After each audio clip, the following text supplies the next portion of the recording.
हर महीने की जो शिवरात्रि आती है, मासिक शिवरात्रि जो आती है, आप 12 महीने का नियम बनाओ कि मैं 12 महीने की शिवरात्रि का व्रत करूं ना करूं। मैं शंकर के मंदिर में 12 महीने जो शिवरात्रि आती है उस शिवरात्रि का नियम लेती हूं कि शिवरात्रि के दिन मैं दिया लगाने 3 जगह पर जाऊंगी। पहला, बोलते जाओ जम के, बेलपत्री के नीचे। दूसरा, शंकर भगवान के मंदिर में या शिव मंदिर की चौखट पर। तीसरा, आंवले के वृक्ष के नीचे।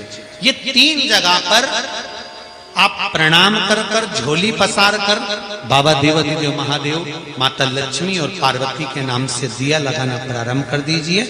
3 महीने की शिवरात्रि पूरी हो, ये निश्चित है अगला पत्र आपका इस जगह पर मिलेगा कि बाबा ने मेरा ये कहा।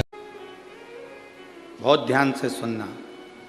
शिव महापुराण की कथा में जो कथा सुनने के लिए आता है, 7 दिन 5 दिन उसकी 3 चीजें समाप्त हो जाती है कथा सुनने पर। पहला, उसकी भूख। घर पर जितनी भूख लगती होगी, कथा के पंडाल में उतनी भूख नहीं लगती।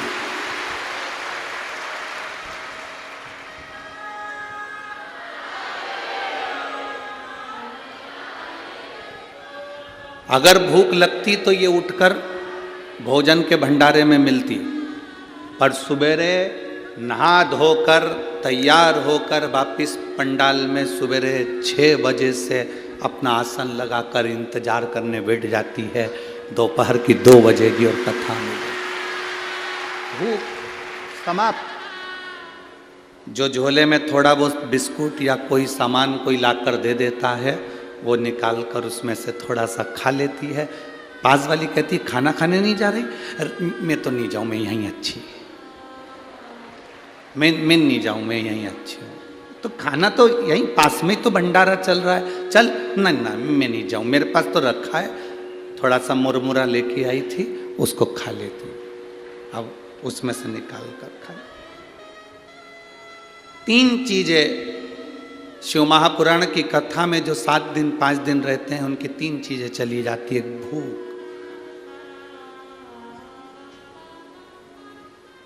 दूसरा भोग, उसका भोग।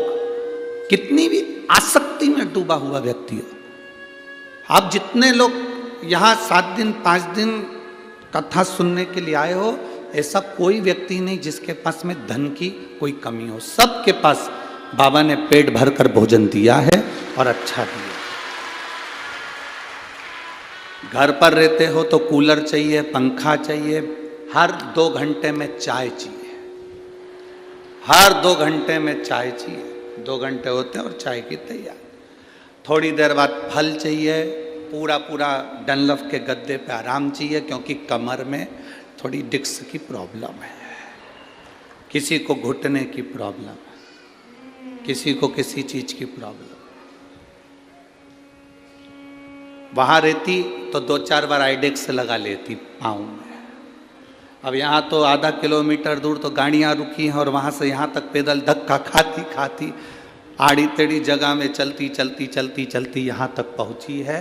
और उसमें भी बस यहाँ ना तो कोई किसी को आदर दे रहा है कि साहब आओ बैठो, ना कोई किसी से कह रहा है कि जाओ साहब। यहाँ तो तुम्हारा दिल हो तो आ, और नहीं है मन तो जा। यहाँ तो दिल की बात है। भोग समाप्त हो जाता है, भोग समाप्त।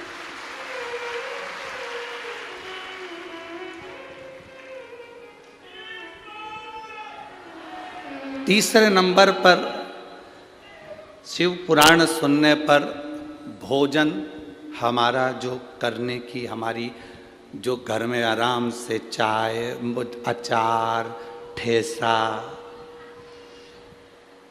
सिंगदाने की चटनी और पूरन पोली और आमठी और फिर सिमैया की खीर, ये सब जो तुम्हें 2-1 दिन में कुछ ना कुछ याद आ ही जाता है कि आज ये बना लो, आज वो बना लो, वो बना लो। 7 दिन में भोजन छूट जाता है। तुम्हारी रुचि से तुम नहीं खा पाते, जो भोले बाबा तुमको दे देता है वो खा लो। भूख गई, भोग गया, भोजन गया, तीन चीज चली। और जिसकी ये तीन चीजें कथा में चली जाए, समझ लो तुम्हें शिव को मिलने में देरी नहीं लगेगी। मिल गया, शिव मिलने में देरी नहीं है, फिर वो मिला। शंकर मिल गया। उसकी प्राप्ति का केंद्र बिंदु है भगवान की भक्ति।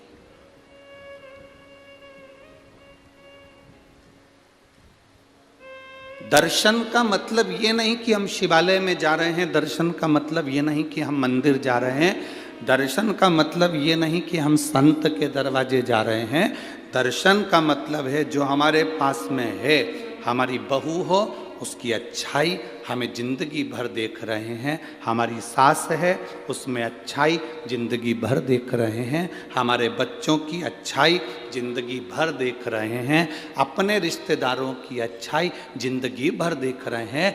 तुम जब अपनी आंख से अच्छा देखना चालू कर दो तो समझ लेना तुम्हें मंदिर जाने की जरूरत नहीं है, तुमने दर्शन प्रभु का कर लिया। सबसे पहला नियम एकादशी व्रत का सबसे पहला नियम है कि आप जिस दिन व्रत करो उसके एक दिन पहले भक्ति का संचार इस हृदय में कर लो। भक्ति का संचार इस हृदय में कर लीजिए। जिस दिन आप व्रत करो, जैसे एकादशी का व्रत कर रहे हो तो दशमी के दिन शाम का समय जब आवे, रात्रि जब होने लगे, शाम का समय आवे और रात्रि का आप जब भोजन ग्रहण करो तो उस भोजन में कोई ऐसा पदार्थ ग्रहण मत करिए जिस पदार्थ के कारण आपकी एकादशी बिगड़ जाए।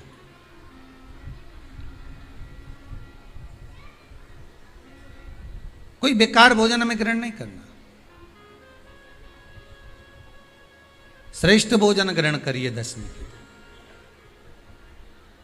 और एकादशी का दूसरा नियम बहुत ध्यान से सुनिएगा। जिस दिन आपकी एकादशी का व्रत हो उस दिन प्रयास करिएगा कि अपने हाथ से किसी भी वृक्ष की कोई पत्ती टूटे ना। अपने हाथ से किसी भी वृक्ष की, पौधे की, किसी भी वृक्ष की पत्ती अपने हाथ से ना टूटे। बहुत ध्यान दीजिएगा महाराज। एकादशी का ये दूसरा नियम है कि अपने हाथ से किसी पौधे की, किसी वृक्ष की, किसी डाली की कोई पत्ती टूटे ना, कोई पत्ती ना टूटे, इसका प्रयास करिए।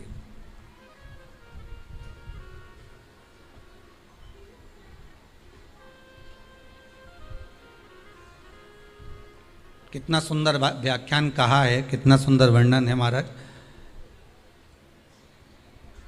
कि मात्र एकादशी का व्रत कर लेने पर, मात्र एकादशी का व्रत कर लेने पर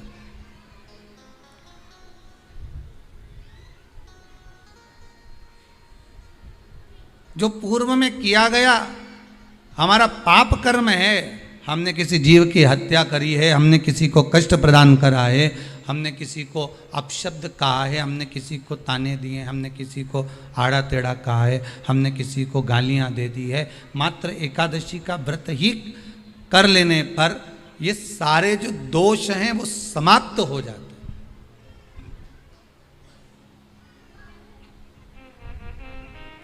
सारे दोष हमारे समाप्ति पर आ जाते हैं।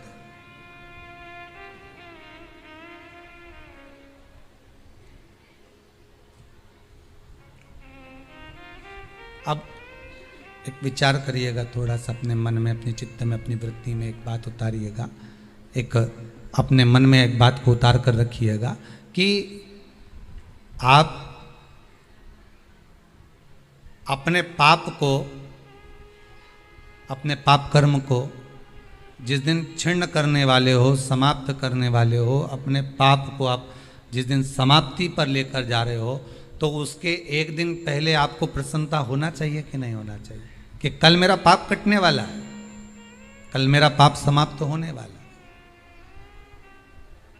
जो मैंने पाप कर्म करा है वो समाप्त होगा, जो मैंने पाप कर्म करा है वो कल समाप्त हो जाएगा। तो एक दिन पहले आपके चेहरे पर प्रसन्नता हो कि ना हो।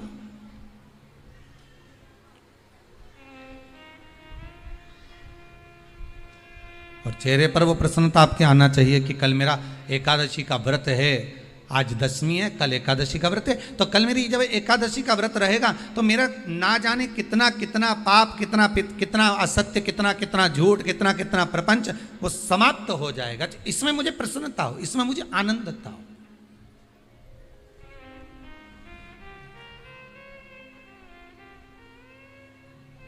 तो क्या कहा गया कि प्रयास करिएगा